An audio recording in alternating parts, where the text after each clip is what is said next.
And if you have any queries, please post it on the chat box. We'll take it up later. So I'll hand it over to Dr. Kumkum Srivastava. Welcome you, ma'am. Thank you so much for sparing your time. Thank you. Thank you, Sunita. And you've also given me an opportunity to speak, to lecture after a very long time. Thank you very, very much. And how are all of you? How's your health? All are on. Are you all well? Are you all well? I hope you're keeping yourselves healthy and you have absolutely no problems with your physical health. No cough, no cold, no sneezing, nothing. You know, whenever we greet each other, whether we are greeting a friend, a relative, a neighbor, even your, your servants, or the guard out, we always inquire about their physical health. We always ask them, how are you? And the reply is fine. Oh, I had a headache. Or they might even wax eloquent about their physical ailments. I had a cold, or I had a cough, or I had,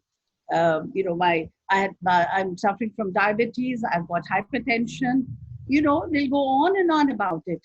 But does anyone talk about their mental health?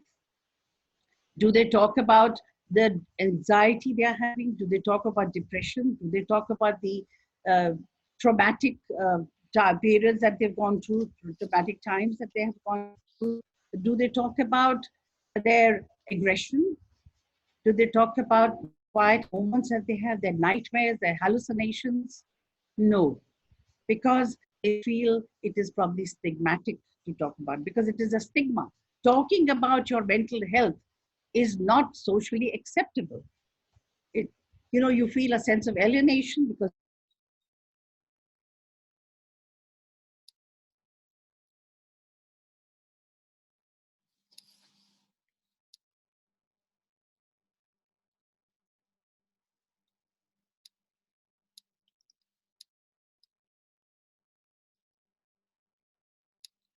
Dr. Kumkum, your voice, we are not able to hear you. Hello? Hello? Hello? How and why mental health is a taboo subject. Nobody seems to speak about it, just as openly as they speak about their physical health. So what do? Is it because they don't have access because they feel that they are not they're treated as even the term mental is not a very socially acceptable term. It is considered an abuse. And recently there was a Bollywood film which was called Mental Hai Kya. And because of the protests by many mental health activists and also by many NGOs and all that, they realized they changed the title to Judgmental Hai Kya. So what is this which keeps the people having mental illnesses or mental problems? What happens to them? Why do they not visit? That is why they probably don't visit a mental health clinic, or probably that is why they don't, make it public that they are suffering from these ailments. So, what do? Do they not go to the nearest psychologist or a psychiatrist or the nearest general practitioner or their doctor? Why do not they go there? And even if they do visit a psychiatrist, like we educated people, if you do visit a psychiatrist, we probably park our conveyance a mile away so that people do not know that we visited one. Is it also because, especially in urban area, even in urban areas, I have got the details of the NHRC report of 2007, which says that there are 0.25 psychiatric beds per 10,000 people, 0.2 psychiatric nurses, 0.03 clinical psychologists 500, 0.5% nurses, 0.03 uh, social workers, and per 100,000 people. The fact find is that approximately there are 3,000 psychiatrists for 70 million people in India, and 11,500 are required. There are only 500 clinical psychologists, where 17,250 are required. So the estimated requirement of psychologists is 400.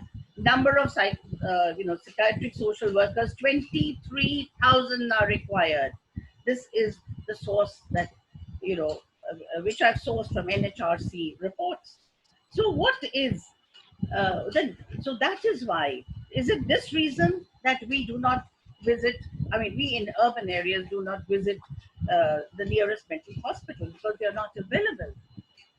And epidemiological studies across different nations show that about 1/3 of the people with mental disorders, 1/3 of the people with mental disorders consult mental health services.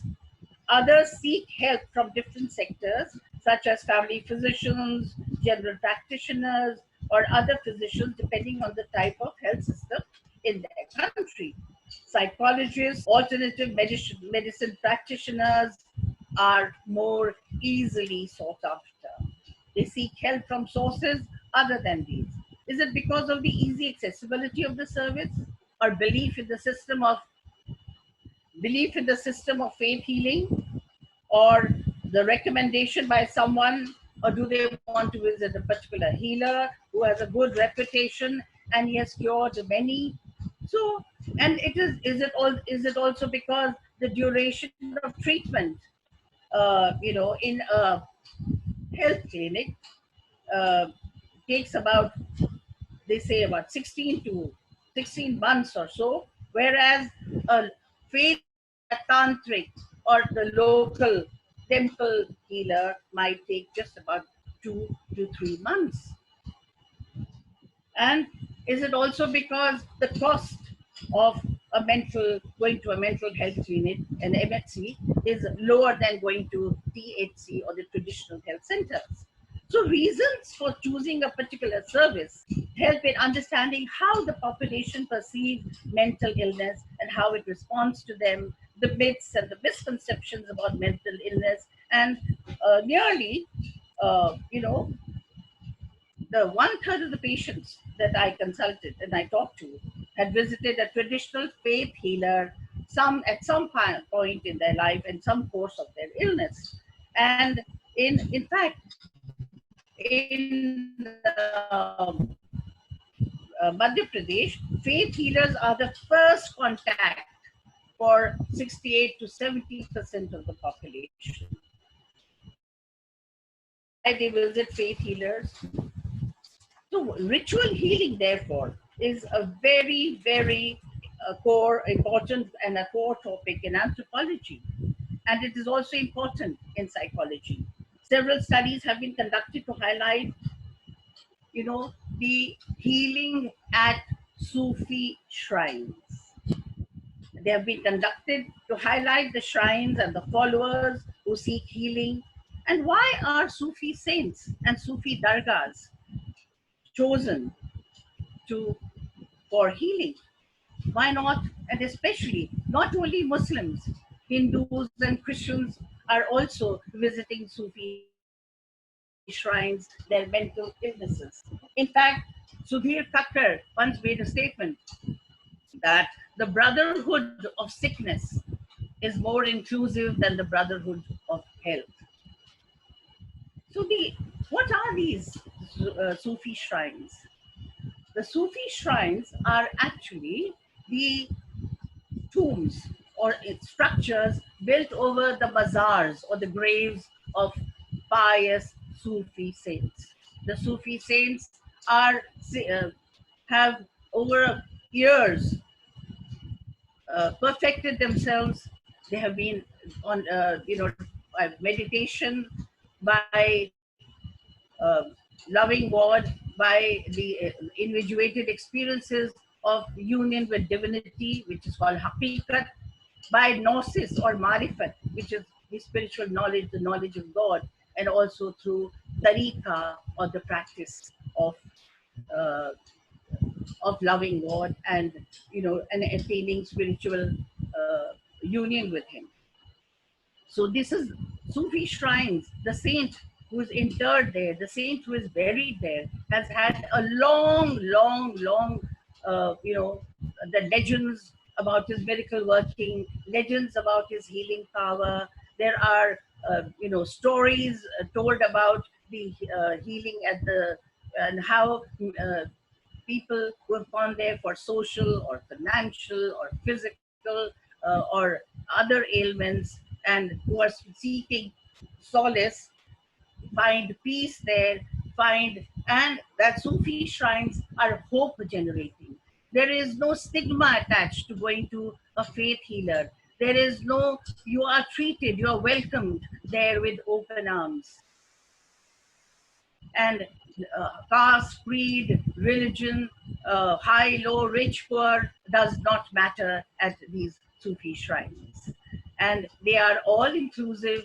And even though most of the, all Sufi shrines practice healing methods or healing treatment based on the Quran Sharif or the Hadith of the Prophet Muhammad, and also on and other rituals and practices which are have been perfected, which are lived Islam, part of lived Islam, and therefore they are easily acceptable to all, to the Muslims also. They believe that they are part of this community of believers. They are home. When they go to a Sufi shrine, they feel that they are home there. They are at home there. And what have they to do? They speaking to one inmate there, I asked her, "What do you do here?" So she said that we come here to trance, to eat, and to sleep. There is no cost of staying here, and we are healed here at no cost. We do not come here for a cure. The cure can be found in a hospital. The psychiatrist finds a cure. We have come here to be healed. So this faith of the healer, this faith in the healer, and this faith, because the saint is a wali, a friend of God, or Aulia. He is a Shafi, the intercessor between God and man. He is a peer, the physician of men's souls. He is a murshid, a teacher, a mentor, a guide, a philosopher. He's all these in one. And therefore, his persona, his charisma, his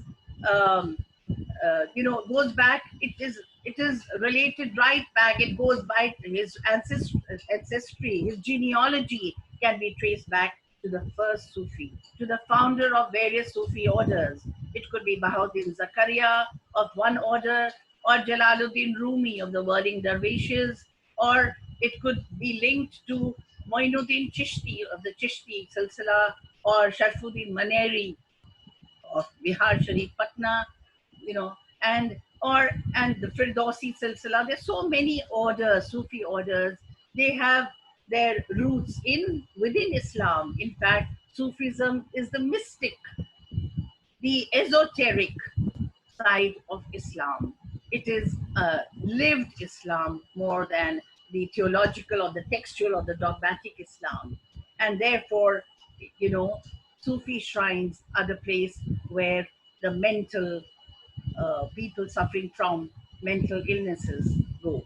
These people whom I see there, they are not even aware, most of them, that they are suffering from some kind of a trauma or a depression or anxiety or schizophrenia. They are not aware of these medical terms. They are not even aware that they have some kind of a they believe mental illness.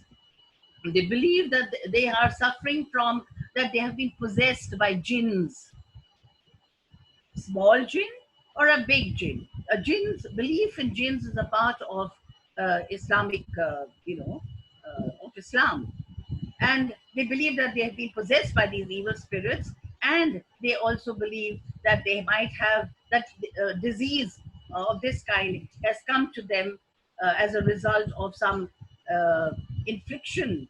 This affliction has come to them as a result of something that they have not done properly, that they have not obeyed the divine injunctions. They have not believed, had faith in the will of Allah, that He is the God exists in all and all exists in God, and that divine will, they have not probably believed in the divine will. And so this affliction has come to them as a punishment. And the when God sends a disease, when God sends pain, when God sends affliction, He also sends a cure. This is what they believe in. And therefore, the only way in which this affliction will go away, this mental problem will go away, is to go back to prayer, to dua, to reading the verses of the Holy Quran, to drinking blessed water, to wearing a taweez, or a talisman, or and how better to be healed than in a sacred precinct where there might be a holy tank, the Shifa Gunta, or there might be, because all and the Fatihas and other prayers are read throughout the day, where the incense sticks, are hundreds of incense sticks are burnt there. The fragrance of those, you know, uh, make the atmosphere scented, or the smell, though it may be a sweet, sickly smell of hundreds of kilos of rose petals, because it is believed that you have to make offerings of rose petals equivalent to your weight as an offering to the Sufi saint. The loban or the raisin is burnt there, and this loban, is and it sends out a wonderful fragrance. And so the five elements are used in healing. So this is the sacred atmosphere of the sacred environment of the shrine that they are there. Legends have it that these shrines, all of them are not catering to mental illness. All of them are not catering to healing of mental afflictions. But some of them, because of their miracle working, because of their efficacy, because of the number of people who have been healed there, and as compared to number who have been healed by the mental health, clinics, it is a large number of people. And two shrines are very, very famous for the treatment of mental healing. And these shrines are the shrine of Meera Datar in Unnava near Ahmedabad. And this is a shrine which is almost about 300 years, more than 400 years old. And the shrine is a pink and green shrine of a 13-year-old Sayyid Ali, famously called and commonly called Meera Datar. He is the helper of the desolate. He is the brave one. He is the one who helped the Sultan of Gujarat, Ahmad Shah, to win a battle. And how he became associated with mental illness and mental healing is another story. But here we find hundreds and thousands of people coming from everywhere, Rajasthan, Mumbai, and the entire Gujarat and other areas. In fact, Beatrix Fider has worked on the shrine of possession at the shrine of Meera Datar, and she calls her book The Red Thread. Helena Basu and Nina Werbner have also worked on healing at a Sufi shrine. We have Mario Valdiocchi. We would work on the shrine at Hyderabad, and we have people who worked at the shrine of Alvadi in Tamil Nadu. There is even Nizamuddin Aulia's shrine in Delhi is where people go for the healing of their mental illness. The Mehfil Sama, the Qawwali sessions are also provide symbolic healing, and they make you'll see red threads tied to the trellis, to the grill, to the the lattice grills, and each thread is a reminder to the saint, please help us. Baba, please help us. We are afflicted. We want your help. We need your help. We also find letters, petitions, applications of help, and these letters are tied to these lattice windows or hung in the tree within the sacred precinct. I've also seen locks with keys left in, tied at the grills and the trellis of Buali Shakalanda's shrine in Panipat. And this is, please lock our applications, please lock our petitions, please lock our, and this is a plea to the saint, because he is the mediator, he is the intermediary, he is the intercessor, and he will pray on our behalf and heal us. So this faith is unshakable. This belief that they will be healed, they will come out as whole, and is much stronger than their belief in the allopathy or the psychotropic drugs or the psychiatric or psychological treatment. And they are not caged in here. They are free. But if you see that in the shrine of Mira Datar, you find women, men, children wailing, screaming, shouting, banging their heads to the walls of the shrine. They are tied in chains and with ropes. They are tied to the nearest pole. They climb up the pole, down the pole, and the smell, the odor of sweat is more overpowering than the scented petals or the loban or the incense sticks. What are they doing here? They are being healed. The mujawir or the administrator goes around using all, the air, sending smoke.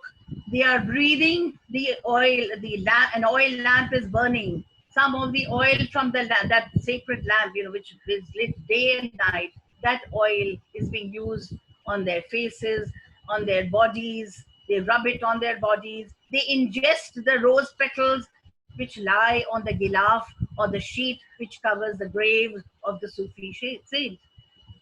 They lick the salt and the sugar wafers, the tabarruk, the prasad that is given to them. It is called tabarruk. Tabarruk is that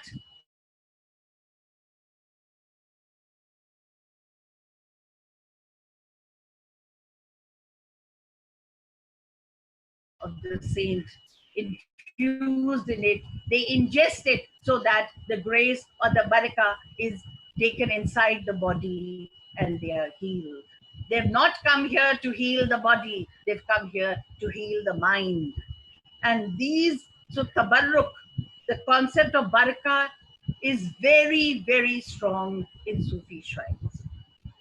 Barakah means this blessing that the holy water is, the water is in the Quran, and Quranic prayers are,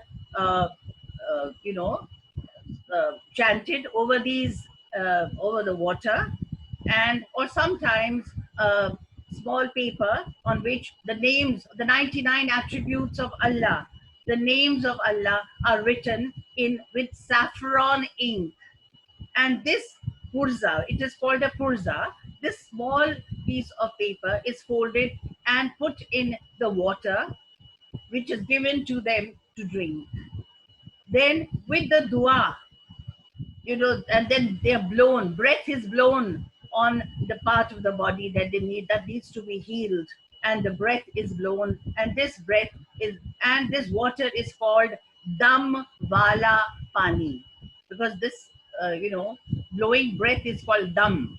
So this is called dam wala pani, and this is given to them.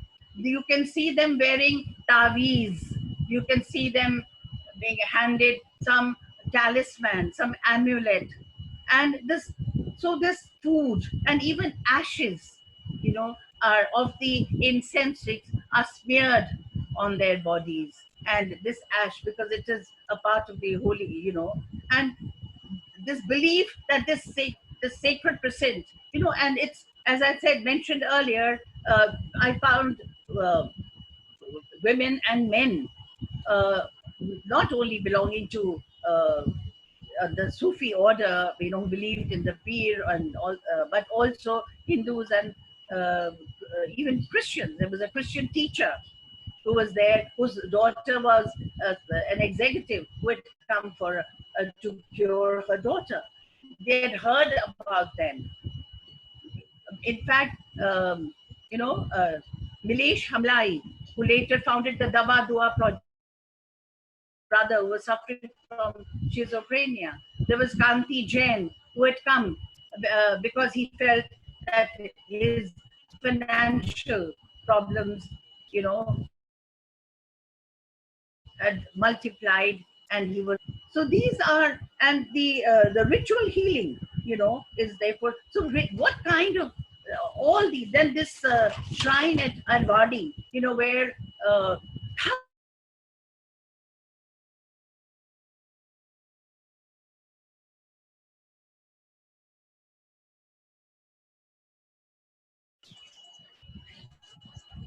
so there are many, many prayers, that are there for the healing. The Shrine of Arvadi in Tamil Nadu is one of the greatest, the largest shrines visited by mental health patients. In fact, the number increased so much that they had to have extra, provide extra accommodation outside the shrine.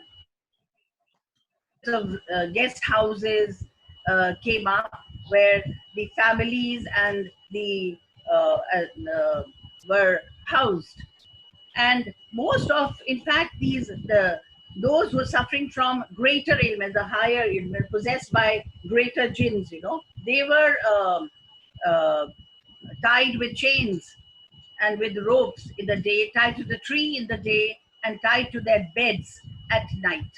And these, uh, at this is the shrine of uh, Waliullah Ibrahim.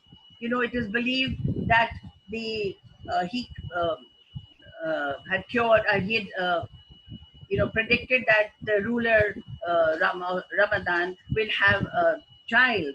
And so when a child was born to the ruler, he gave 4,500 acres of land, to the saint, and here he lies buried, and uh, his, the dargah or the shrine built over his mazar, and that of his wife and of his young son. There is a tank right there, and this shrine is the largest shrine for where the mentally afflicted go. And in fact, it had got such a reputation that people from hundreds and thousands of miles used to come here. And the practices that are, uh, the Sufi treatment methods include everything right from diet, which consists to eat to cure their ailment. They are the prayer from the Quran. A verse from the Quran is quoted. So verily, with every difficulty, there is relief. Quran, the 94th verse of the Quran says this. And They also believe here that health is a gift from God which must be cherished. Because Prophet Muhammad had said, he sends down a cure even as he has sent down the disease. And the Sufis, through Tawbah, repentance, zikr, remembrance, because 33 times in the Quran Sharif, God has said, remember me always. Remember me often. I'm closer to you than my jugular, than your jugular vein. I reside. I need only a small place in your heart. I do not need the heavens and the earths for you to find me. You look within and you will find me in your heart. And how will you find me? So they believe in zikr. Zikr is remembrance.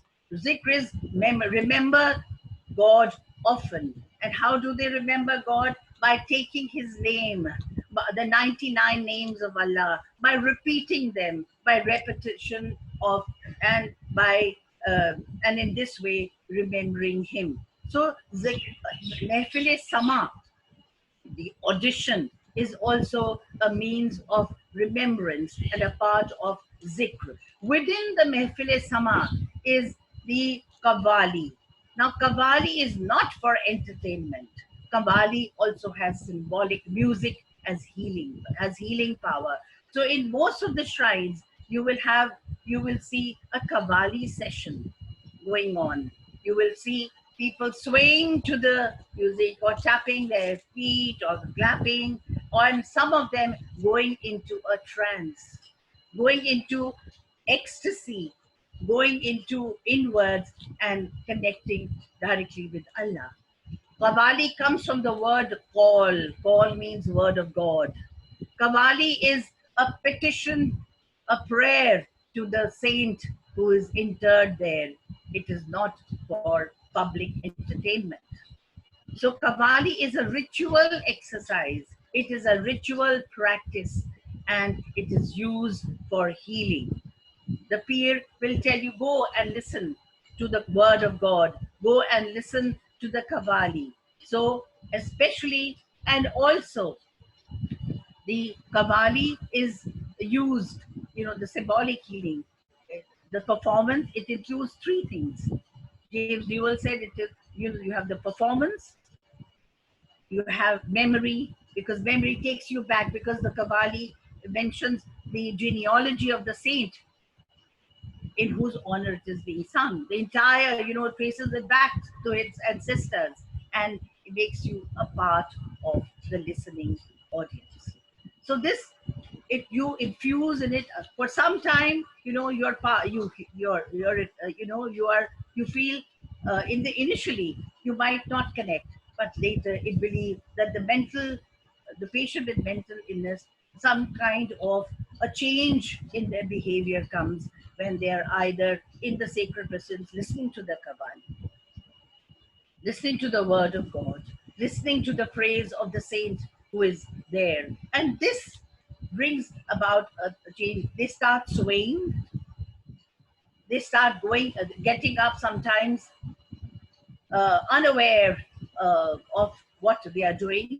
They get up and start dancing. This and this dance is not structured. The movements of most of them would be, as William Dalrymple reported in a scene that he had seen at Lal Shahbaz Qalandar Shrine in Sehwan in Sindh in Pakistan, the shrine of the famous Qalandar Lal Shahbaz, in whose honor, in fact, 400 years ago, 500 years ago, this Qawwali, which we now hear at even at a wedding, or even at a kirtan, or at somebody, or as the young people, have converted it into a rap. Mika Singh and Yo-Yo Singh have converted, changed the music, this litany into a modern rap. Damadam Mast Kalandar, Ali Dam Dam De Andar, Ali Da Pehla Number, Sakhi Shahbaz Kalandar. So this has a popular litany has become part of the repertoire of many Qawwali singers in Sufi dargahs. In his, study of the shrine, they perform a kind of a dance, and this is a healing dance which is called dhamal. This dhamal, where the steps are not structured, the eyes are closed, hair is the matted fakirs and young and the old, women and men are swaying to the sound, to this, to the words, and the initial connect is there, and then they are lost in their own, and so this also acts as, is part of the healing exercise, healing ritual. And then the other, what the why the healing process is successful, why this healing is successful at Sufi shrines, is because of the ikhlas, the sincerity with which people come, and the sincerity with which the peer, the mujawir, the administrator, or the khadims, the servitors, who are performing these rituals, where they perform these with great sincerity, with great love for God, mahabba, love, devotion, complete sincerity, and worshipping God. And because, as I mentioned earlier, he has said many times, remember me and I will remember you. If you love God, then follow me and God will love you. And then there are practical things to do. Come and pray. They come without fear. And it is said that Madhu Jain, in her art, one of the articles in India Today, writes that they come without fear and they share the nationality of madness. He uses the term they share. There's no fear in coming to a Sufi shrine. There is no stigma. There is no accusation. You will be taken back. You will be integrated into the society that you've come from. It'll be you will be integrated. You will not be set apart. You will not be you and your family will not be considered uh, aliens, or you'll not be alienated, and you will share in the nationality of madness. So here, the another process of healing at the Sufi shrine is called Rukia, Ruqya. Rukia is healing through reciting specific words mentioned in the Quran or the Hadith. You recite, they recite two surahs, Muawwazatayn. These surahs are Surah Al-Nas. Nas is a term used for jinns, and Surah Al-Falaq, and they blow the breath over the body. For Buri Nazar, evil eye, there are 6 verses of healing. And God shall heal the inner heart of the believers. Mankind, there has come to you a guidance from your Lord, and a healing for your hearts, and for believers, a guidance and a mercy. So these are the prayers of healing, and the same prayers are not recited for all mental illnesses. There are different prayers for evil eye, which is called Ain. There are different prayers for possession. There are different prayers for masaha or envy. There are different prayers for people who have probably performed magic on you, sihr. And Allah is the source of all healing. He is the cure. And the sunnah is it to do it in odd numbers. You should uh, recite the prayer in odd numbers, 3, 5, 7, 11, um, and so on. You recite the Fatiha, Ayatul Kursi, the last 2 words of the Surah Bakr, and their issues. And then, these surahs just say that their issues from within the bodies of the bee, a drink of varying colors, wherein is healing for mankind. We send down such things that are healing and mercy for believers. Another place in the Quran it says, and when I am ill, it is God who cures me. Quran is the guide and the healer for believers. And then these verses are read, they're blown upon it, upon water, the water is drunk, or applied to the body, and a command is given to the body: you evil spirit, leave the body, and this, and heal, oh body, oh, you take the name of the person and you say heal. And sometimes hazri is taken, and hazri means to, when you present yourself, when there is, when the peer soul enters your body and goes into a kind of a deadlock, a fight with the evil spirit who is possessing you. So this fight is struggle. And when the physician's, the peer's soul enters your body, this is called hazri, to be present, to, and when you are and so this possession, this is kind of an exorcism, a kind of where you are your the evil spirit that has entered you is it leaves, you are exorcised and he leaves sometimes. So blowing on hands, ingesting spiritual energy and laying it on afflicted path, or bathing in the holy tank or the well. Catherine Ewing, Helena Basu, Nina Webner, Rachna Rao, Uma Shankar have all spoken about this. Every shrine has its own homegrown remedy for, in common terms, Bhoot Bhagana. And there are Bada Bhoot and there are Chota Bhoot. Then healing is also carried out through abjad, through numbers, through breath work, through rhythm, through which is supposed to be a yogic exercise, breathing in, breathing out, pass, pass, called pass and fast, where deep breath, you take in a deep breath and and you draw in and you draw out. It's called PAS, pass and fast, ANFAS. Then chanting, deep listening, beautiful, the Zamzam water is also given as to them to drink, the holy water, and the various names of Allah, as I said. The talismans and the taweez, they work at vibration, the sounds work as vibrational levels.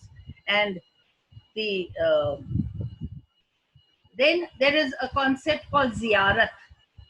Ziyarat actually means pilgrimage, but it also means circumambulation of, or tawaf. Like you do in the Kaaba or in Makkah, Medina, you go around the Kaaba and you do circumambulation. Similarly, it's a kind of, if you cannot go for Hajj, you cannot go to Medina, Makkah, Medina, and if you cannot do the tawaf or the circumambulation or parikrama, as it calls in Hindi, then you can, ziyarat also helps in healing.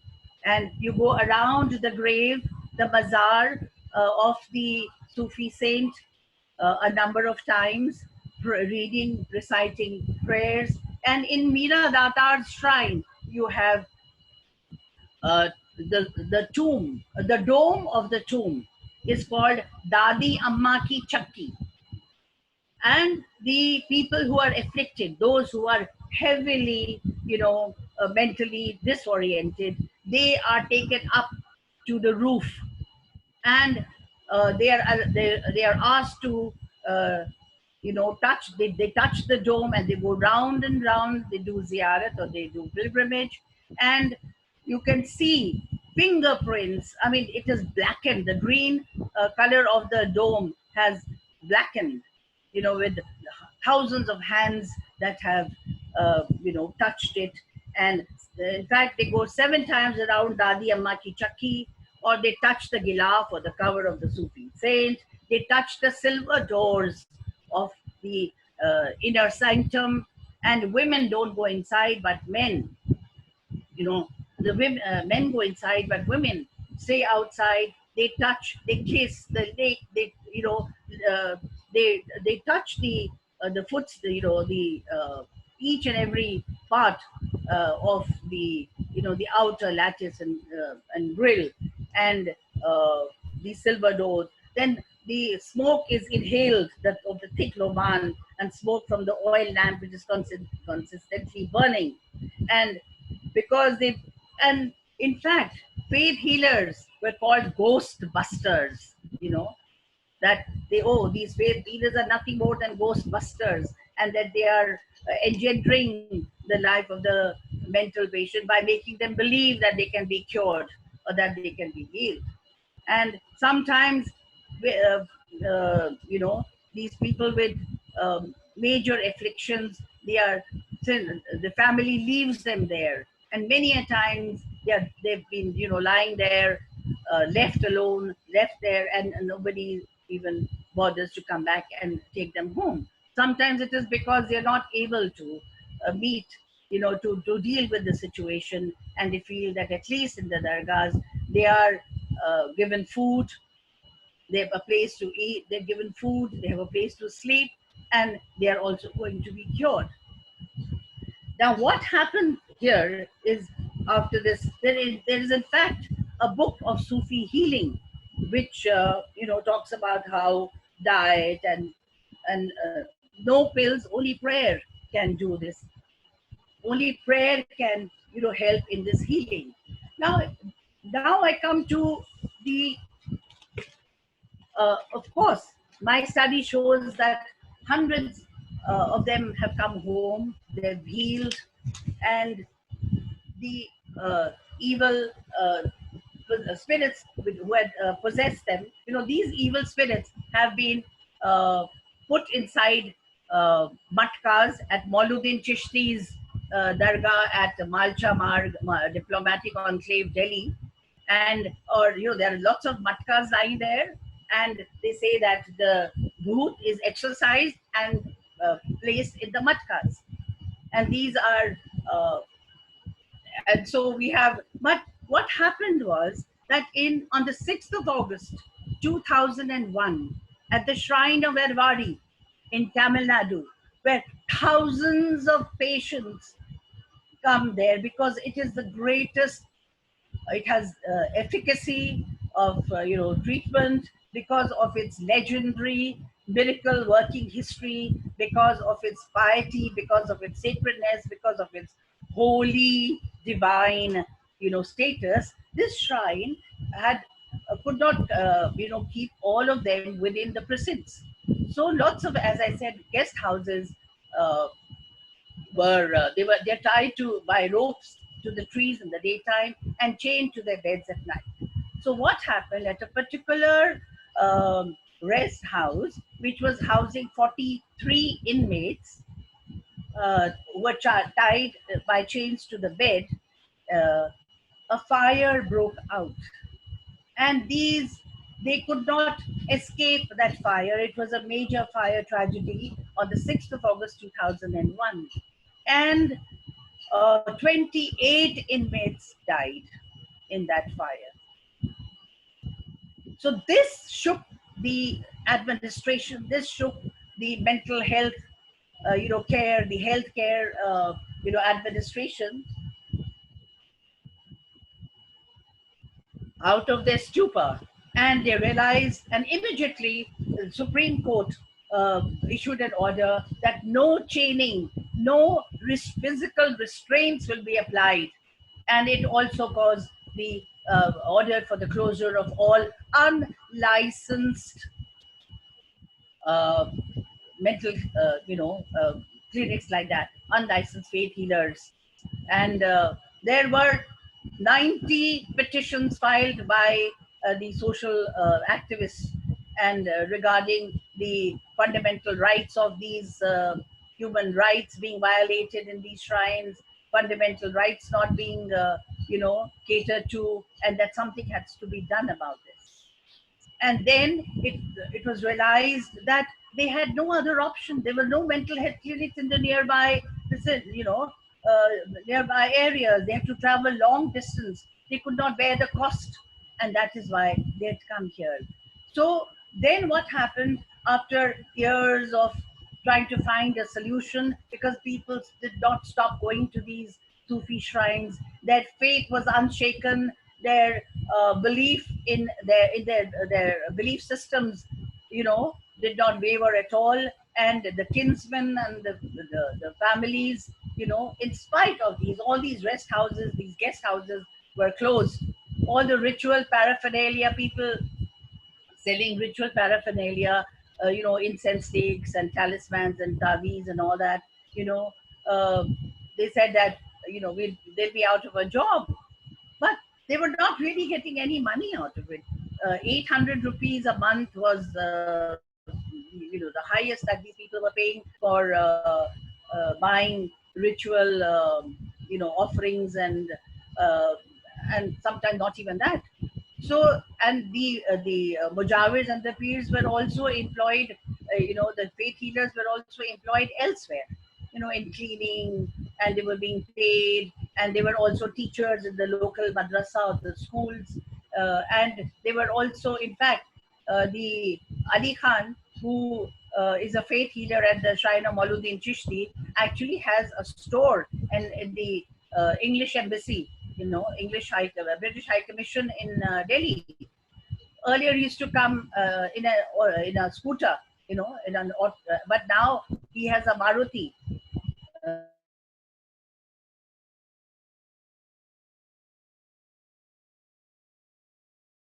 Exercises, he wears the traditional kurta pajama and a cap. But when he moves out, he's wearing Western clothes. So he has an alternate source of income. But uh, what happened then was this: because of this fire, a new the psychiatrists, the psychologists, the mental health workers, the doctors, also try to find out what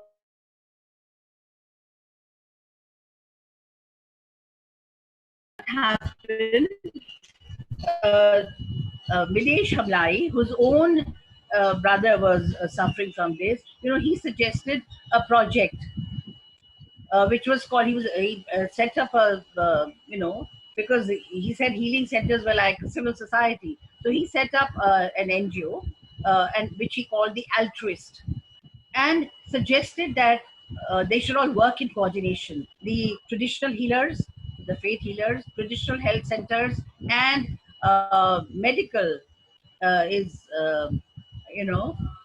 personnel, the psychiatrists and the psychologists, they should all work together, and the which is called the Dawa Dua project. So the Dawa, they will, on a pill and a prayer. So within the precincts, they try to rope in these traditional healers, and said that within the presence of this uh, of the sacred shrine, of the Sufi shrine, clinic should be opened there, and they should let them go on with their traditional healing practice because they have faith in it. But along with that, they should be given psychiatric treatment. They should be given medicines, and this medicine could be had with the holy water. These medicines could be had after the morning prayer, after the evening prayer. They can, and they should go along, because the people there, believe that the efficacy of the pill would be greater if ingested, or if this treatment is taken within the sacred presence, in the sacred shrine, then they will heal better. So this project started, and now it's a part of all. Most of the shrines have joined in, and the peers and the mujawirs and the khadims, and the Sufi, the faith healers, have also taken part. Because we could not. They said, let them be in their belief systems. Let them have faith, because they have faith in the shrine. So let them be treated in that space itself. Let them be treated there, and they will, the cure will have more efficacy. The pill, if it goes along with the prayer, will heal better, because both systems, allopathic modern medicine and traditional healing, will go hand in hand, and it will not uh, shake them out. I mean, it will, their belief systems will also prevail, their values will also be there, and they will be integrated into the society, because and heal and come out of that heal. there all those people who were healed there. There was this young boy called Sebastian, and the Dr. Lenin comes into the clinic in Erwadi, and he comes there, and no longer physical restraint is applied. No longer are these patients chained. No longer are ropes or shackles or are those are now a thing of the past. So that is and Sebastian, now also has joined in with the doctor there and looks after the clinic, and also does his normal prayers. And then there is the and those who have been cured and whose families did not take them back, they are now working the a detergent, a washing powder you know company has given them orders to make packets for detergent powder, and so they're very busy. He's employed also there, so they are also being healed. They are also making money, and they are also sending back to their families, and they are very happy there. So the traditional Sufi shrine work is now working along with the modern medical system of psychiatry and uh, modern health. So stigma of going to a mental asylum, stigma of being called mad, crazy, pagal, that is no longer attached to them. So they are being healed. So this is my presentation, and if you want, I can go on. But I thought there'll be some questions. There's many others also, but especially talking about Veera Datar and women, possession of women. She believes that some of these women who come there, who come with signs of possession, and they rend their clothes and they have their hair open, and some of them are, they come from very good families, and are so she believes that the reason sometimes they are dramatizing their ailment, sometimes they are feigning mental disorder to cope with some problem, with the family, with the husband, with the mother-in-law, and sometimes, so that her suppressed wishes and her suppressed desires are, you know, uh, are taken care of. Because if she is a vegetarian, like she gives an example that she was a vegetarian and she wanted to eat meat, so she played out this whole uh, mental drama business, and and became violent and aggressive, and I have it's telling me it wants I want the meat, it's telling me that I want meat. So sometimes your suppressed desires, sometimes your suppressed emotions, sometimes you use this as a ploy to get them to listen to you. She wanted to keep her hair open. There was another woman who wanted to keep her hair open, and the mother-in-law wouldn't let her. So so she'd leave her hair open. So many instances. This young girl who didn't want to get married. She wanted to study further. She didn't want to get married at the age of 17. So this she says that many of the times this is uh, all of them who come there might not be uh, actually truly suffering from mental illness. So they are using it only as a device to cope, or to and some of them come because it is cathartic, to be there. You're playing out your emotions. It is solace giving. It is peaceful. People who've come out of there say, "हमें सुकून मिलता है वहाँ पर." We find solace, we find peace. It is, as good enough, Obisecre says, that it is hope generating.